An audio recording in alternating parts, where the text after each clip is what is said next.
السلام عليكم ورحمة الله وبركاته. الحمد لله رب العالمين والصلاة والسلام على سيد الأنبياء والمرسلين وعلى آله وصحبه أجمعين ثم أما بعد فأعوذ بالله من الشيطان الرجيم فأما من خاف مقام ربه ونهى النفس عن الهوى فإن الجنة هي المأوى اللهم أدخلنا في الجنة. I want to talk about the fear of Allah Azza wa Jal in this 30-minute or less session that we have together. But before I do, I want to share with you some obstacles that you and I face in dealing with this subject in a healthy way. First and foremost, there are different kinds of people in the audience and obviously within the Muslim community also. There are people at different levels in their relationship with Allah. There are youth that are maybe here at this conference. My guess is most of them aren't here, that aren't even remotely religiously affiliated. That, as they were coming up, even if they were coming up in a Muslim household, the religion wasn't emphasized that much, and they don't see the need, not even for the Jumu'ah prayer, even on the Fridays that they're off of school. They don't see the need to go. And their parents, as these kids are becoming teenagers and growing a little older, they're starting to feel the need to bring religion into the lives of these children because they realize the impact it's having on their character now than they ever did before. So it's a state of emergency in certain families. That's one kind of person. But another kind of, or category of Muslims, especially younger Muslims, are Muslims that had some sort of an awakening. And you started turning towards the religion, and one of the things that brought you here to this conference is perhaps maybe a lot of you even came without your family. You came on your own, you came with a bunch of friends because you wanted to feel connected to a larger Muslim community. You wanted to be part of or meet with scholars and speakers and feel rejuvenated. It's a way of refreshing your iman, and I really appreciate that about conferences. At the end of I've been coming to conferences since I can remember, my entire adult life. And people complain sometimes, well, in conferences you only get a 20-minute speech or a 30-minute speech, and there's too many programs going on. You don't even learn anything because the topics are all over the place. And I've always believed that's not the point. It's the halal party of the year. That is what a conference is. So if you're coming here with friends and you attend, okay, you heard a little bit of good advice. You didn't come here to learn. Please don't be offended. Other people, shuyukh, have a lot of great wisdom and knowledge to offer. But really, guys, you're sitting here, half the time you're on your phone. So you're not here to learn. Let's be honest with ourselves. We're here to get a little bit of good advice, inshallah ta'ala. Get a good vibe and feel good about being Muslims that have come together for something good. And inshallah ta'ala, leave with a positive spirit to do something more with our lives after we leave. And that in and of itself is a worthy goal. It's a worthy goal. I don't think that the only goal for Muslims is to learn. I don't think that. I do think coming together and feeling inspired. I bring my kids every year because I want them to see all kinds of weird Muslims walking around. And they say, that one's Muslim too. And I say, yep, that one too. I want them to feel that. But as we grow in our religion, one of the things that starts happening is we start talking about the problem of the Muslims, the problem of the masjid, the problem of the world, the problem of politics, the problem of, da'wah in America, the problem of some brothers and sisters on my college campus who don't do this and don't do that. And brother, I was talking to this one Muslim who doesn't pray. How do I convince him, etc., etc. Problems, problems, problems, and they're usually somebody else's problems, and you're trying to figure out the solution to everybody else's problems. In other words, the more religiously awakened you get, after a while, your concerns shift from predominantly being concerns about yourself to concerns about others. You just worry about others as though you have already been resolved. That territory has already been conquered. Now it's time to move on and help somebody else. May Allah help those Muslims, brother. Those guys from the Pakistan Student Association. Why aren't they in the MSA, the ones that are already 1 foot into Jannah? Why aren't they there? Why aren't they at the neighbor net? Why aren't they at this program or that? Or why aren't they showing at the conferences? What can we do for them? Well, first and foremost, we have to do something for us. And that's what this conversation of fear is about. I'm trying to address all of these different kinds of audiences, and there are even more categories. But let me tell you something. The more you're out there in activism and doing things, there's a very natural tendency to forget about yourself. You start getting concerned with the organization that you're serving, with the program that you're putting together, with whatever activity, and you start losing yourself in the process. At the same time, there's another problem. And this problem is across humanity, and Muslims are no exception. You know, there's a certain perception you have of me, whatever that's based on. But it's not the same perception that my wife or my children have of me, or what my parents have of me. It's not the same perception. They know a side of me you will never know. And I know a side of you that's just partial. We meet each other in public, we say salams to one another. Even if we speak to each other for a little bit, I don't really know you and you don't really know me. But you know what happens when we present ourselves in public and we're out there all the time meeting with people, interacting with society, and we're not by ourselves much? You know what happens? We forget that there is such a thing as also talking to yourself. There is such a thing as being reconnected with yourself. You know, we present a certain version of ourselves to the outside world. There's a certain kind of language you're not going to use at an interview. There's going to be a certain kind of tone you're going to take when you're talking to your employer or the imam of the masjid, or when you have a question with a scholar or something. There's going to be a side of you that you're going to present. And when you're among your friends, or you're at home by yourself, or you're among people that just completely know you, there's a different side of you that comes out. There's a different side of you. But you know what happens for some people? They put that face out for so long, they even forget who they really are.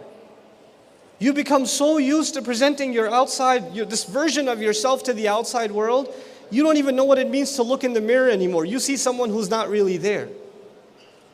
We're not able to be honest with ourselves.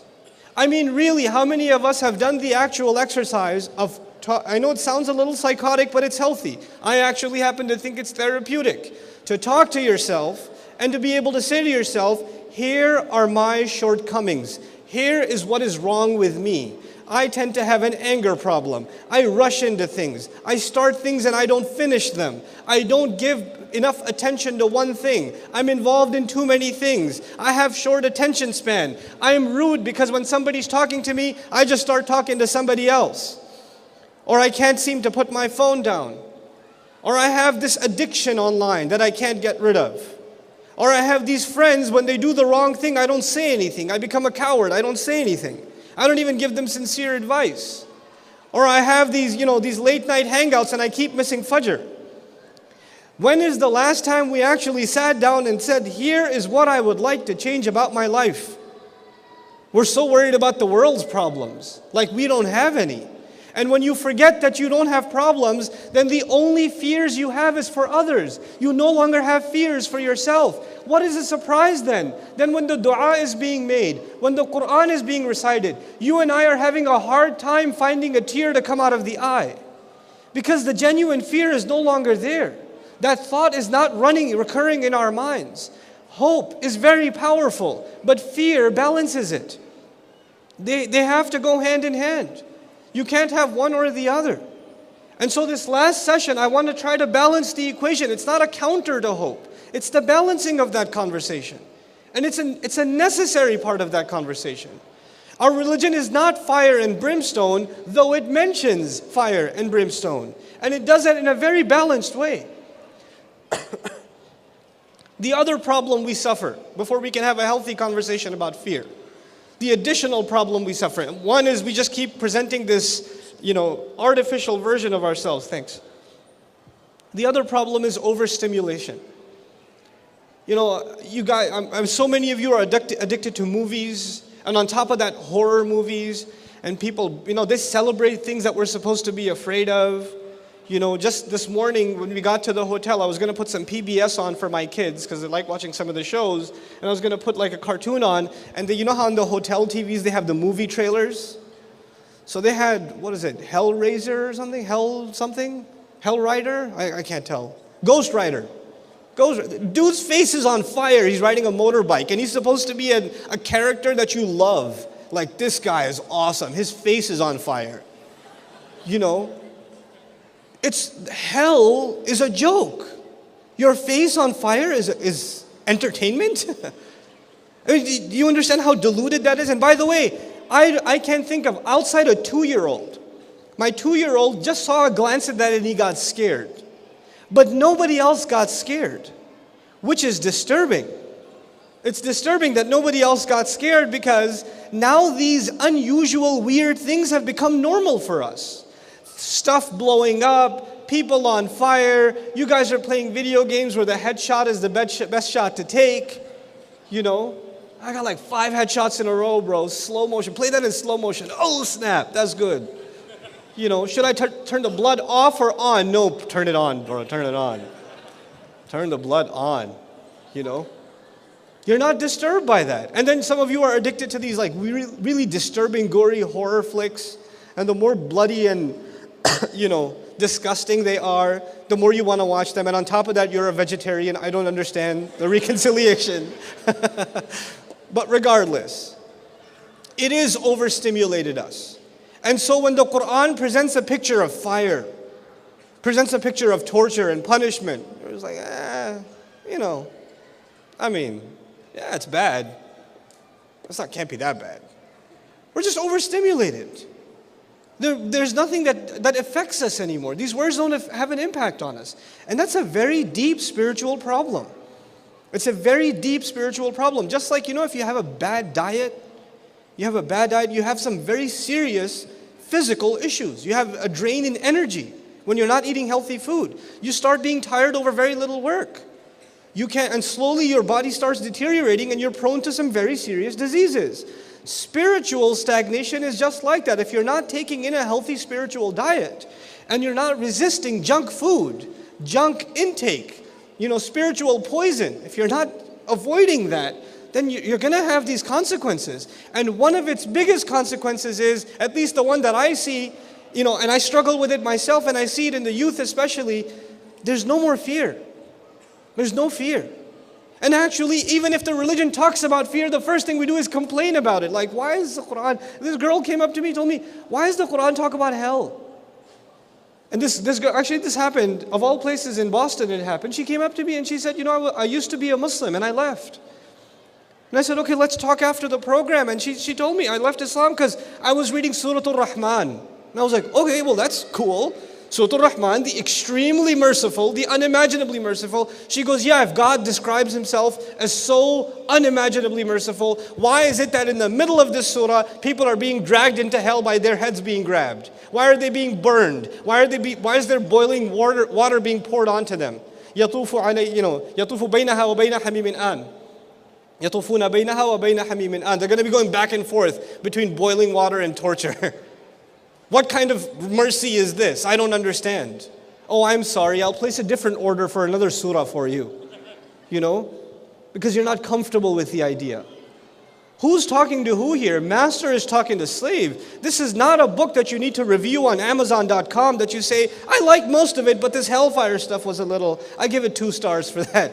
Because you're in a position to judge what is good and what isn't good. You know? And you don't like to feel scared. You know, and she said, I just couldn't believe that God would create a hell. So I don't like fear. I don't like it to the point where if a religion makes me feel it even a little bit, then that religion makes me uncomfortable. Wow, that's your state. That's the position you're in. And by the way, speaking of this surah, before I move on, you should know something about this surah. This incredibly graphic description of hell that is supposed to scare you. And right at the end of it, يقول سبحانه وتعالى وَلِمَنْ خَافَ مَقَامَ رَبِّهِ جَنَّتَانِ. Whoever got afraid of standing in front of his master gets 2 gardens. In other words, I scared you to qualify you for Jannah. The entire point of scaring you was so you can go to Jannah. Even Allah scaring us is a mercy. Even that is a mercy. But this idea of I don't want to talk about hellfire. I don't want to talk about Judgment Day. Let's talk about mercy. Allah doesn't let us do one side. He doesn't. Study Quran on your own. Study it.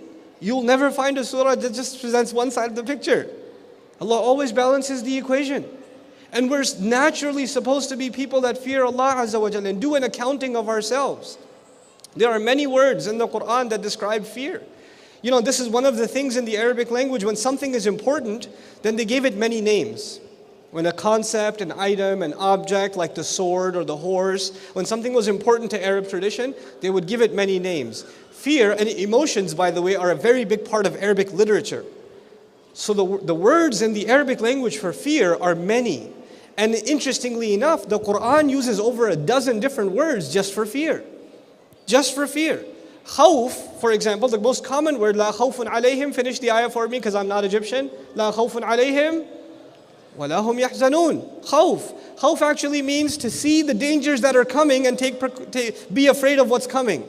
You know, like a hurricane warning and you're packing your bags and getting out of town? That's khawf. You know, the Arab says, خُذِ الْأَمْرَ بِقَوَابِلِهِ. Take hold of the matter by taking notice of the signs.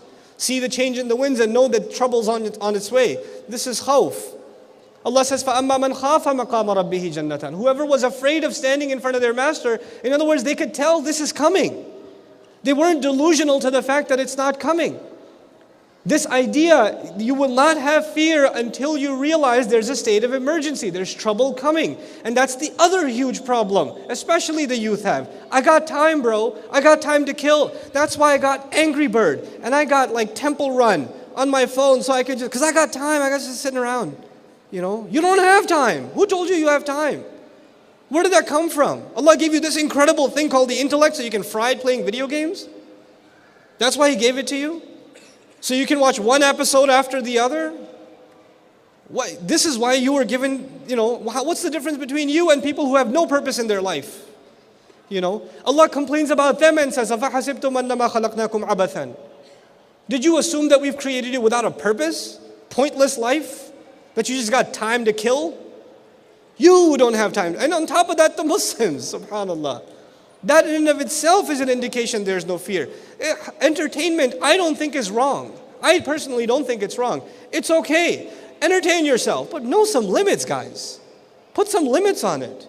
It's like once you start, you can't stop. You know, and that's an indication that you're not afraid of its consequences. There's khawf. There's al-khashya. Al-khashya, Allah says, فَلَا تَخْشَوْهُمْ وَخْشَوْنِي. You know, khashya literally in Arabic means when you're afraid of the evil of something. The harm that will come to you from something. I'm afraid of a snake, it's a kind of a khashya. It's a kind of khashya. Because I'm afraid of its poison, its bite. That's khashya. Allah told us specifically, for example, don't be afraid of people or what they're capable of doing to you. Even if they have that capability. Look, the fear of a snake is a logical fear. It's not something wrong. Even Musa alayhi salam up on the mount was afraid of the snake. It's natural. It's not like there's a lack of iman there. You're a normal human being. And by the way, that tells us something else. Fear is a necessary instinct for survival. It's not something negative in and of itself. A child that does not have fear has a problem because he will jump out the window. He will go take the step down the stairs even though he can't handle it. Because there's no fear. The smart child will taste that once and then the next time he'll back off. Even the smarter child will see his little brother go and say, okay, you know what, I'll wait for mama. You know? That's just child psychology. So what does Allah tell us? Here's a bunch of people that fell off a cliff before you. You want to go down that road? You want to taste it for yourself? And what do? Dumber than a child? Yeah, let's try it. How bad could it be? I'm going to be the exception. I'm going to be the one that jumps out the window is going to float. Watch. There are no exceptions. Whoever tries to wrestle the truth, wrestle the inevitable, gets wrestled and pinned themselves. There is no way. Fear is a healthy thing, in its place. In its place. But I want to talk to you about this other kind of fear. There's so many words in the Quran for fear, I can't possibly go through all of them with you. But a couple more. Al-khushu', which is usually associated with concentration and humility in the prayer, but has an element of fear in it. Khushu' has an element of fear in it. And some scholars even argue it's the element of fear that goes from your heart and starts affecting your limbs. You're so afraid you start feeling it in your muscles. Your muscles start getting soft. You start feeling a tingle. That kind of fear. That's khushu'.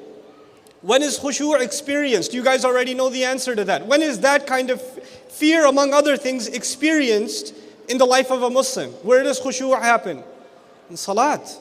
Allah says, أَلَمْ يَأْنِ لِلَّذِينَ آمَنُوا أَن تَخْشَعَ قُلُوبُهُمْ لِذِكْرِ اللَّهِ في سورة الحديد. 57 surah, He says, isn't it time for believers yet that their hearts should be filled with awe, they should be overwhelmed by the fear of Allah, by the mention of Allah, by the remembrance of Allah, meaning by the Quran. A genuine recitation of the Quran, not to perfect your tajweed, which is important, not to study tafsir, which is important, not to understand the Arabic language, which is important. A genuine recitation of the Quran, you're just sitting there because you want to know what Allah is saying to you. That's the only reason you're reading it. It's not ilm, it's not muraja'ah, it's not review for your hifz, it's not none of those things. Those are all great things. But there has to be a time when you sit and recite Quran, and the only reason you're doing it is because you need therapy. That's the only reason you're doing it. And when that happens, you will experience khushu'. And when you get mature in that, then that is supposed to happen inside salat. That's when it's supposed to happen. But if you have to build up to that point, it should even happen outside. You just sit and recite Quran and let Allah Azza wa Jal overwhelm you with His words, because they are overwhelming. They are very powerful words. It's no small thing. And Allah complains, hasn't the time come yet that their hearts aren't overwhelmed with emotion because of what Allah has revealed? These words aren't powerful enough? You know, these same words, if they fell upon a mountain, لَرَأَيْتَهُ خَاشِعًا رَدُّ الْعَمَلِ الْأَوَّلِ. The first reaction for the mountain, خَاشِعًا. And a mountain is just solid rock. It's just rock. And yet that rock experiences internal change because of the word of Allah. And then it can't handle it, مُتَصَدِّعًا. How much harder than that rock does a heart have to be that it hears the word of Allah and nothing happens? How much harder? That Allah has to complain in the Quran. What is going on? How come these words aren't having their impact? Don't worry about it, guys. I have like 8 minutes left. I'll take less than that. Okay. Now I want to talk to you about just a couple more fears. Two very common words that are associated with fear that actually they're related to each other. One of them, even though it doesn't technically mean fear, is taqwa. And I think all of you know the term taqwa, right? You've heard it before. And a lot of times in the Quran, when taqwa is translated, it's translated as fear. But just from a linguistic point of view, taqwa essentially is a fear or actions taken out of fear, precaution, protecting yourself. It comes from wiqaya, which literally means protection. So when you lock the house as you leave, that's taqwa. If you're going on a road trip and you left a couple of lights on purpose, and you set the alarm, or you told the neighbor, or you left the keys with a friend or whatever, all of that's taqwa. In other words, you took proper precaution to not get yourself into trouble. Taqwa is before the fact. Taqwa is before the fact. In other words, you don't want to get yourself into trouble. You don't want to, get a ticket, so you slow down before the red light comes. That's taqwa. In other words, it's a genuinely healthy, logical attitude for someone who knows there's trouble out there. That's what Allah Azza wa Jal wants from us. Just become awake, aware, conscious people. Be aware of your environment. Know that this thing is going to land you into trouble. I remind you something about taqwa that I want to share with you. Allah Azza wa Jal did not tell us, or tell Adam alayhi salam, don't eat from the tree. لا تأكلا من هذه الشجرة. Don't eat from the tree. He didn't say that. فقال لا تقربا هذه الشجرة. Don't go near the tree. Now, the next part of the ayah is لا تقربا هذه الشجرة فتكون من الظالمين. Don't eat from the tree. Don't go near the tree, rather. You'll become from the wrongdoers. But there's a step in between. Don't go near the tree. If you do go near the tree, as a result, you'll get tempted by the fruit. Then you will eat the fruit. Then a whole bunch and then eventually you'll be counted among the wrongdoers. There's a whole process. But as far as Allah is concerned and His knowledge of human nature is concerned, because He knows what He created, He says once you're within the gravitational force, you get close enough, you will get sucked in. So if Adam alayhi salam was told that, you, my brother, cannot say, nah, I can handle myself. I got this. It's not haram, is it? It's just like almost haram. You can't do that. Because now you're within the gravitational field. You have to be afraid of the fences and even beyond. You have to stay out of the neighborhood. You got to stay away. You can't even go near it. This is a very powerful thing Allah taught us. Not just to fear Him, but to fear the things that lead us to sin. To be afraid of the things that lead you to sin. You're heading in the wrong direction. You're not doing anything wrong yet, but I can see where this is leading. So stop. Let me give you guys a little bit of an example, just so this is not entirely theoretical.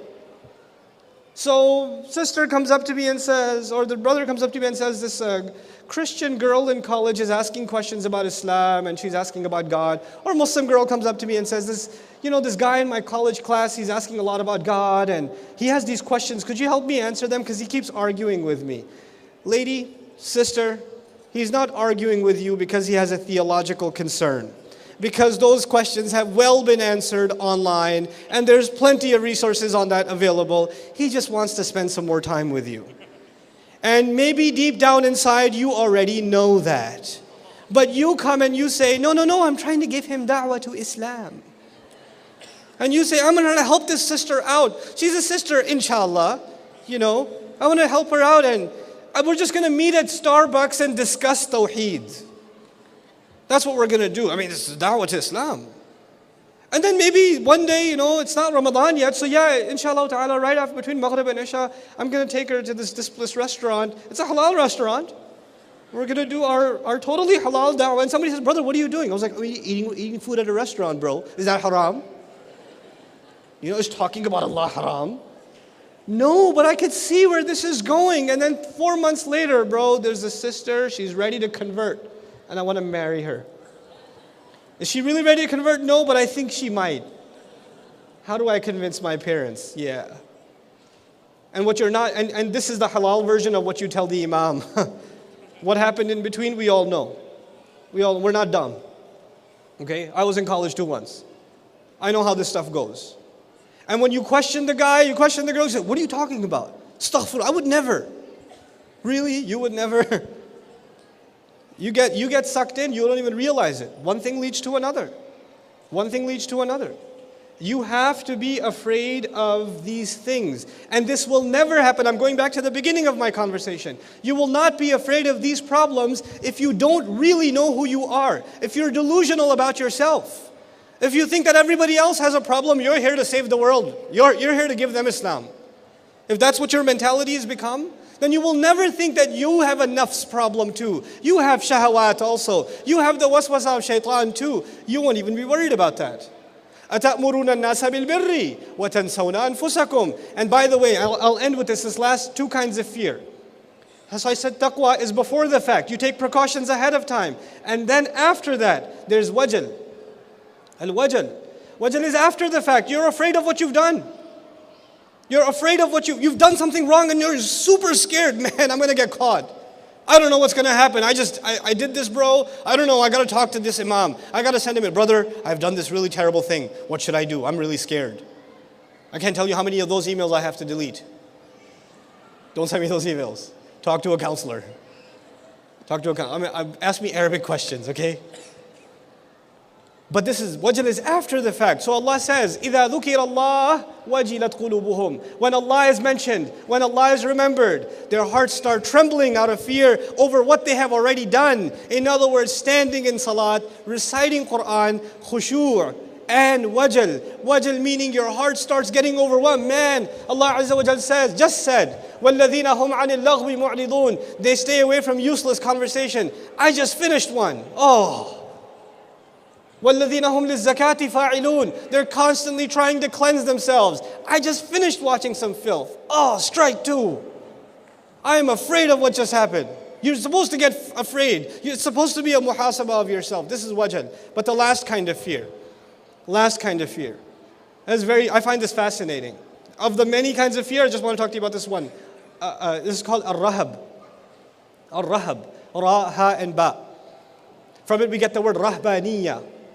Ruhban, rahbaniyya. Rahbaniyya in Arabic means basically like a monk lifestyle where you la turid ladhat ad-dunya. You don't want any pleasures of the world. You want nothing to do with them. You know how these monks, they dress in uncomfortable clothes and they sleep on like the floor and they don't eat fruit because it might taste good or something, They don't want anything to do with worldly pleasure. They want to deny them all of that.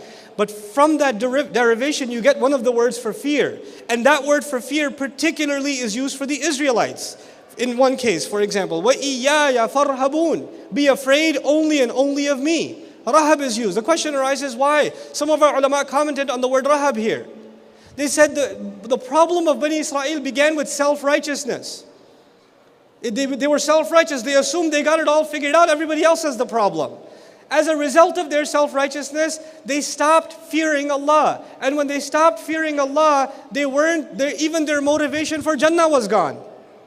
When the fear of hell goes, next thing to go is what? Motivation for Jannah. One motivation dies, the other motivation dies. And if there's no longer a fear of fire, and there's no longer a motivation for paradise, then the only motives you have left are here. Now listen to this. Listen to this catch. Ar-Rahab, I told you Rahbaniya, otherworldliness. Yeah, otherworldliness. Rahab is a kind of fear that makes you lose the pleasures of this world. When you have that fear, you want nothing, you forget all the pleasures of this world. They were so immersed in worldly pleasure and they were so engrossed in it, the kind of fear Allah wants from them is the one that negates their addictions. The one that removes them. So He says, فَإِيَّايَ فَارْهَبُونَ. This is the state you've reached. It's one of the most terrifying states of fear in the Arabic language. You're so afraid that nothing good comes in your head. You're completely overwhelmed in your fear. Allah used that word specifically for a people that were so deeply engrossed in this world because their motivations for the akhirah were gone. Their motivations were gone. My final comment, I know it's salat time. My final comment about this issue, one of the ways to reconcile hope and fear, is in the life of a Muslim, maybe your first entrance into Islam was something that scared you. Maybe it was a fear. For me personally, it was. One of the things that brought me back to the deen was fear. It really was. Maybe the primary thing that brought me back was fear. But that is you know how you ever heard of the Scared Straight program? Right? It's a healthy thing. That's not the only relationship I have with Allah. That's not the only relationship you're going to have with Allah. But it might be a healthy start. And then eventually that fear will turn into a balance of fear and hope and eventually grow into love. It'll evolve and this emotion will have, this relationship will develop multiple dimensions. But that takes time. So don't be afraid to be afraid. Be fearful of Allah. May Allah Azza wa Jal allow that fear to enter into our hearts, a healthy fear of Allah. And may Allah Azza wa Jal give us that balanced fear that we should have of Him and of the hudud that He has set of us. May Allah make us afraid of disappointing Him. May Allah Azza wa Jal make us afraid of doing less than we are supposed to do. And may Allah Azza wa Jal really put a genuine fear of Him in our most personal moments, when we are away from everybody else, so that we can truly experience the presence of Allah Azza wa Jal in our lives. Barakallahu li wa lakum, wassalamu alaikum wa rahmatullahi wa barakatuh.